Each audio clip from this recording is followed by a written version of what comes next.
You're tuned in to the Ross Tucker Football Podcast, guiding your gridiron journey, none other than your host, former NFL lineman, Ross Tucker.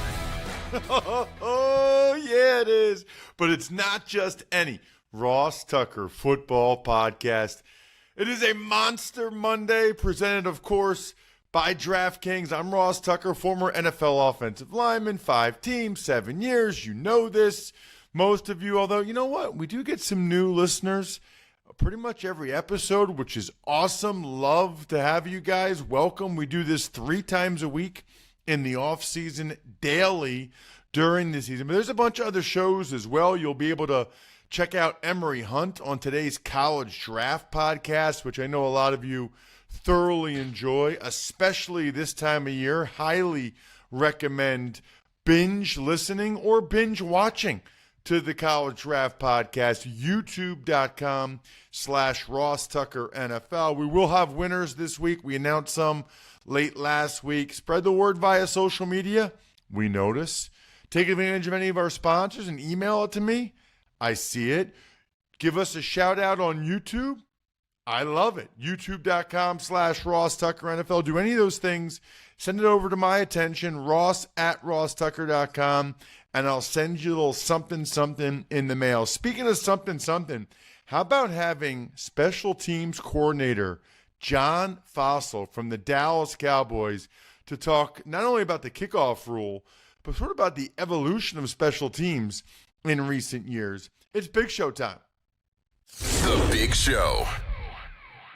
All right, so if you're going to talk about the new kickoff rule, why not bring on one of the guys that helped to create it, and a guy I think is, I don't know if it's universally, but pretty much widely considered to be the best special teams coordinator in the NFL. I'm talking about John Fassel from the Dallas Cowboys. Coach, thank you so much for coming on the show, man. I really appreciate it.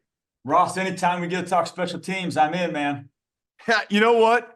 I'm glad to hear you say that. And it's funny because I was looking you up because my last year was 07 and you got into the NFL in 2005. And so before we even get into the kickoff rule and all that stuff, just from 05 to 24, so I guess you've been in 19, 20 years, how much have special teams changed just in your 19, 20 years?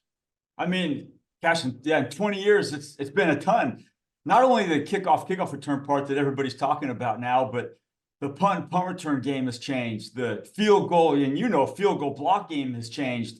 Not only has it changed, personnel or play styles, but the rules have changed, especially in the kickoff return structure from the old 5-man wedge to a 4-man wedge. Then you can only go 2-man wedge. Then there's no man wedge. And now we're into a whole different world. And the punt return game has probably been the most consistent, but there's been personnel changes and what teams kind of go to on that phase of the game. You remember field goal block, you could go 8x3 and triple push. We outlawed that. So it's been cool changes, and football is constantly evolving, and it's up to us to stay one step ahead. And I think what we'll talk about this kickoff thing is part of the evolution. So funny, man. Because you don't even know this, but my career ended. You were on the other sideline. It was 2007 in the preseason. You were in Baltimore. Yep. I was in Washington on the 4-man wedge, and I crushed this linebacker. I think his name was Prescott Burgess. He was like a rookie from Michigan. He was. And he I think he got like a concussion, separated shoulder. And I got up and was like, yeah. And my whole arm was totally numb. Like by far the worst stinger I ever got. Right. Yep. So I was competing for the swing inside job. This is crazy, John. It turns out I was going to play the whole second half, trying to be the 6th man on the team. Yep. And we had lightning multiple times. They canceled the game at halftime. I remember that. I go in after the game. I tell them about my neck. I get an MRI. I herniated my C5, C6 in my neck, and they did tests in my hands and feet. Yeah. I bruised my spinal cord. Yeah. And so I said to the Redskins spine doctor, I was like, what do you think? And he's like, I think you're 28 and you went to Princeton and you should get a real job. But it's just wild. John, I would have played the whole second half. Like I would have played the whole second half with that, not knowing, you know what I mean? Ross, I mean, I remember that because I was obviously there, and I remember the rain and the lightning. And just a couple of things from that is, and this is going a little bit deep, but as a coach, one thing that I suffer from a little bit is coaching guilt.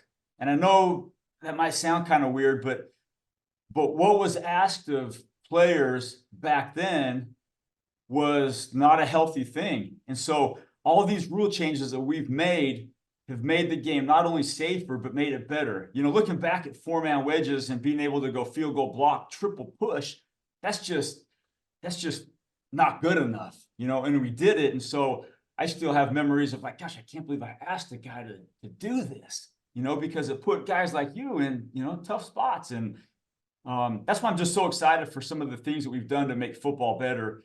And this is a huge part of it. And it's going to hopefully trickle down to the college level and the high school level. And it's our job and responsibility as pros to make football better and make football safer. And I hate to hear those stories because they're so common, you know, back then, but we're doing better.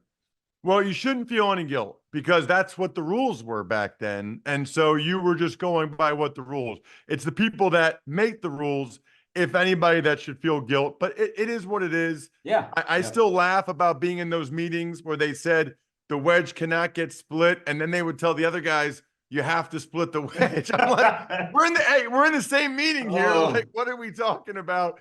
And the triple push on extra point and field goal. I mean, that's just not good. I have a bunch of stories there too, but I want to move on to the future. Obviously you're an excitable guy. It's pretty clear when you're on the sideline, you're fun to watch. You don't say that about coaches very often.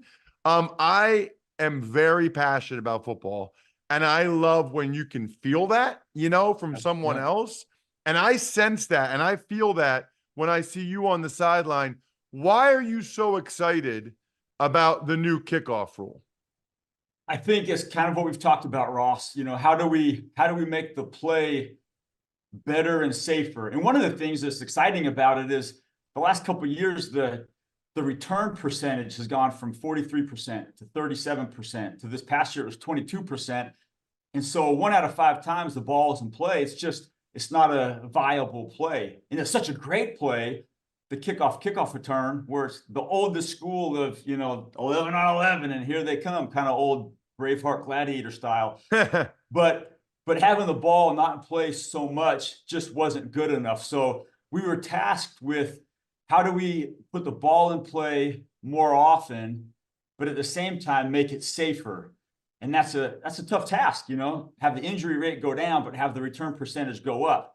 So we looked at the XFL model and said, this is a good starting point because the ball is in play a lot, but it starts out in close quarter combat where there's not a lot of speed and space and running and high collisions. So that was our starting point, and we kind of learned from some unintended consequences that the XFL went through and said, okay, now that we get to put our stamp on it, what would we do to take away some of those kind of sloppier looking plays that they faced, and how do we make it our own? And I think we did that, and I think it's going to be a really cool concept.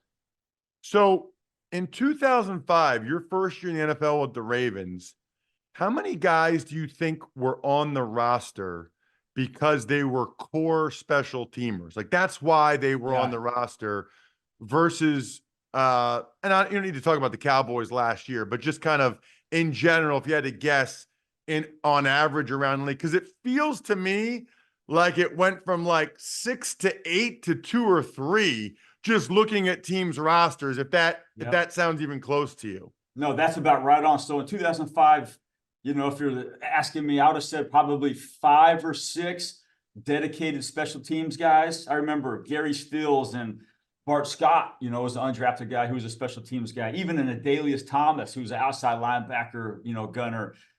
But yeah, there's 5 or 6, like, hey, this is your job to be a core special teams guy. And that was when the roster was probably 45 guys on game day. And it felt like the last couple of years, you know, it was maybe 3. And it was because the touchback percentage was so high on kickoff, teams would say, hey, we're only going to be playing 8 to 9 reps of punt versus punt return, and the rest of the balls are touchbacks on kickoff return. So we don't need that many. But now it's got to swing back for the teams that are going to be the best at it to, you know, hey, you got 6 dedicated special teams guys that can also serve as backups on offense or defense, but they're dressing because of their core special teams capabilities. And I think it's going to swing back that way. So it's healthy for the, not only returners and kickers, but for the core special teams guys who are critical parts of the game, at least in my opinion. I'm clearly biased. It's a really interesting point. So you think almost immediately it'll swing back to being 5 or 6 guys. It'll double it up. What about the body types, John? Because I was talking with Eric Galco, who was part of the XFL group, several years ago that worked on this initially. And he was thinking that because of the close proximity, we might see some bigger bodies. There might be more linebackers, tight end, fullback types, as opposed to, it seems like there have been more and more DBs and receiver types.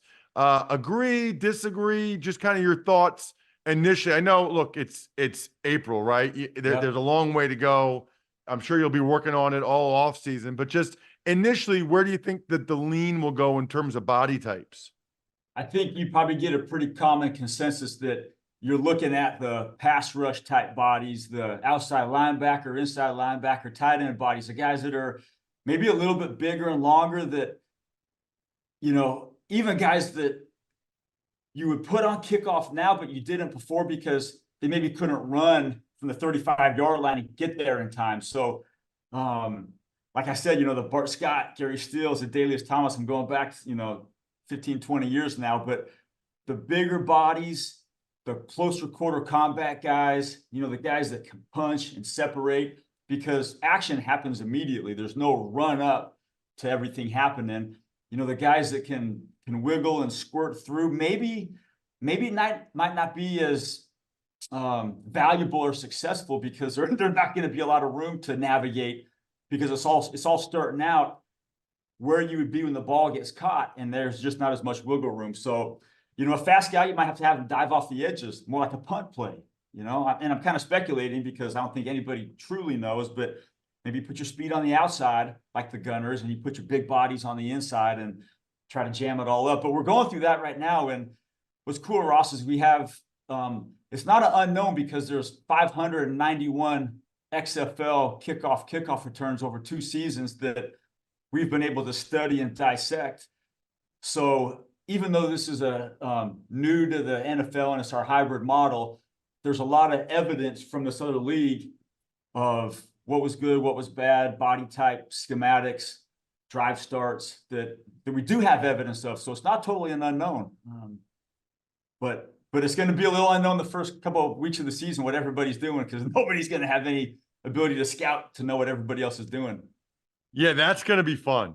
That's going to be fun. And you guys won't show what you're going to do in the preseason. So the opening week will be interesting. It's funny because on one of my other shows, looking at the rules, the way you guys have laid it out there, if the ball goes in the air to the end zone, it's a touchback to the 30, correct? Yes. But if it bounces in the landing zone and goes into the end zone, it comes out to the 20. Yes. Okay. So one of my co-hosts on the Even Money podcast, he believes that special teams coordinators are going to try to see if their kickers can kick line drives that bounce in the landing zone and go into the end zone. I know it's been talked about. I'm sure you've thought about it. And I'm guessing you're probably going to tell me that that's harder than it looks. I don't think so. I mean, our kickers are so skilled that if you said, hey, put it at a 3.2 hang time, and I want you to kind of line drive it to the right numbers at the 6-yard line, you put a big hula hoop out there. Speaking for our guy, he could come pretty close to nailing that. Not every time, but the accuracy is pretty incredible. So what we did, to knowing that could be part of the game, is we said, hey, compared to the XFL, who only allowed 1 returner, let's allow us to go with 2 returner look, because one of the problems that the XFL faced was the ball on the ground probably a little bit too often, which created some sloppy starts. So for us, you can go 1 returner, but if a team's going to try to dart a football directionally, can that one returner get to those directional kicks? And if not, then you got to go a two returner look, which probably now negates the kickoffs team's ability to throw a ball into the landing zone and have it roll into the end zone for a drive start at the 20. I don't know if you're following me, but Yeah. There's going to be a lot of cool gamesmanship and strategy with the kick intent versus one returner, two returner. Does the kickoff team disguise their kick direction? Does the kickoff, there's going to be a lot of cool stuff that coaches are going to have to be on top of their game to strategize the best way to play both sides of the ball. And we're going through that right now, Ross. The last couple months and even a couple of years, I've been looking at the XFL. It's the concept. It's, where should we start the kicker, the kickoff? But now we're diving deep into, okay, how are we going to use our kickoff team personnel? What formation are we going to use? Are we going to directionally kick it or middle kick it? And if we directionally kick it, do we show them directional kick with personnel? So, there's so much to dive into, which is cool because the creative part of the game is going to go way up. Where last year, to be honest, we ran one kickoff return the entire season because we knew we were only going to return one ball every 2 games. Cavante Turpin had 10 returns on kickoff the whole season. So it's changing the whole game for us as coaches and players, which is good. Are you finally going to allow, since there's 2 returners, are you going to allow Micah Parsons to be the other returner? Because I live in Harrisburg, John. Yep. Oh. I went to his 3rd high school football game ever. Yep. And I called Penn State. I was like, yeah, you need to offer this kid a scholarship tomorrow. Yep. Even him returning kicks. You know what he's like. Can you even imagine like him in high school returning kicks? It's the craziest thing I've ever seen. I'm sure he's going to try. I bet you he's probably already lobbied you in the past to try to return kicks. Oh, Micah. So he has lobbied me in the past to just be the primary kickoff returner. I'm like, Micah, that's the question. You got to go a little further up than me on that one. But would I love to see him back there? Absolutely, because he would be fantastic. He would catch it, and he'd run wild, and he'd probably get incredible yards. But that ain't going to happen. I'm aware of that. Put him on the kickoff side? Absolutely, because it's basically down half. There's first, second, third down on kickoff, but this is going to be like the kind of before first down play. So I remember watching Micah on kickoff cover at Penn State as a freshman because I was scouting Nick Scott, a player we had drafted to the Rams. Then I was looking at Cam Brown also, but I was like, who is that guy on kickoff? When he was a freshman, and then, you look him up, I'm like, I don't know who he is, but he'll probably be all right someday. But Micah has asked about being a primary kickoff returner. That hasn't been allowed yet. Probably not going to be allowed unless you say, hey, in the game, we're down by 6 and there's 8 seconds left in the game and we got to score a touchdown and kick return to win it. Maybe we put Micah back there as a second returner. Well, the thing is, though, is Turpin's really good. Right. So on the one hand, it's funny because on the one hand, there's going to be a lot more returns, which is a huge positive because you might have the best returner in the league or one of them. On the other hand, there are people that think the return will be different and thus, maybe different body types or different people should be the returners. I guess what I don't understand about that, John, is you don't hardly ever go live doing that. So how do you know? How are you going to know who's your best returners now in this style of kickoff return without having a whole lot of live reps to really have them see how they do live with it? Yeah, that's a fantastic question, Ross. And sometimes I know some teams have fallen into finding their guy because of attrition. This guy gets dinged, and say, hey, we need you to go back there. So sometimes it happens through attrition, but most of the time it'll happen like for us. We know Cavante Turpin's our primary kick returner. So our job as coaches is to say, okay, what does he do best? And we know what that is. And let's make sure we, schematic ourselves into what he does best. He's an elusive, darting, maybe not necessarily tackle breaking runner, but how do we get him into space? If you have a returner that's more of like a big running back bruiser, then you design your return around him.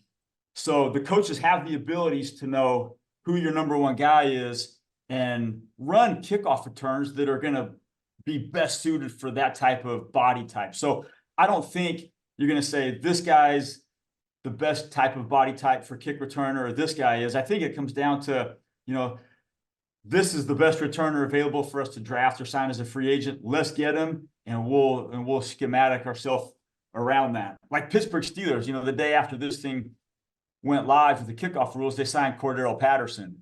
And I'm sure Coach Danny Smith up there will say, hey, Cordero, what do you do best? And I'll design something around what you like. And so that's kind of how it works. But I think all body types, Ross, are going to fit as returner profiles. It's just, which guys are really good and how do you scheme up what they do best. And then it's more how you scheme from there. It's like certain running backs you run certain running plays with. Yep. Certain other running backs you run different running plays with. Kind of that. Like, who do you have? And then that's the play you'll run, basically. Yeah. So if you got a big running back, and they kick it to my right, I'm probably going to run a sideline right return, kind of like an outside zone play, But if you got a real fast, elusive, maybe not tackle breaker, maybe on that kick right, you run some type of middle bounce and try to get them on the edges and make them cover the whole width of the field instead of trying to just get it up in there vertically. So that's why we're in here in the dungeon, just grinding it out, seeing what's going to work best and who we got. So that's part of the challenge of a coach is like, okay, this is my guy. What is he really good at? And let's highlight his strengths with our schematics and highlight that, and whatever he doesn't do a very good job of, let's just not do that. And so football is not that complicated, but we can complicate it sometimes. John, thank you so much for the time. This was awesome. Really appreciate you coming on the show. Yeah. Thanks, Ross. Anytime, man. Love talking ball. Awesome chat with John Fassel. It's cool anytime you get an active player, active coach. Not easy to do. Those guys are so busy. Not easy to know what beer to drink unless you're me and you already have the knowledge that Labatt Blue Light is by far the best tasting light beer of all time. Always enjoy responsibly. Beer, Labatt USA, Buffalo, New York. Tux Takes.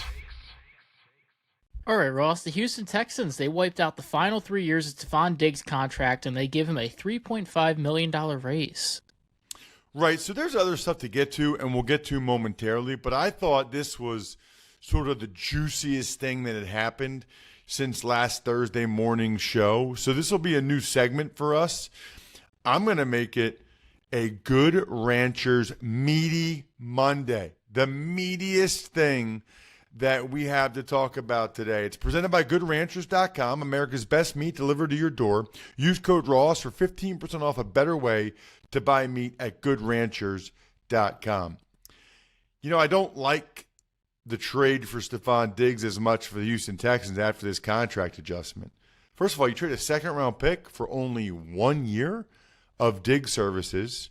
You can't get a comp pick because you shortened the contract.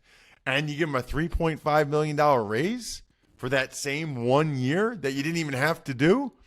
They say they're doing it because they want him to be supremely motivated, I believe, to perform very well. What about the opposite? What if Nico Collins is getting the ball a lot? What if they're giving the ball to Tank Dell a lot? I feel like this could really go either way with Stephon Diggs in Houston. And a second-round pick for 1 year, it's a little bit much.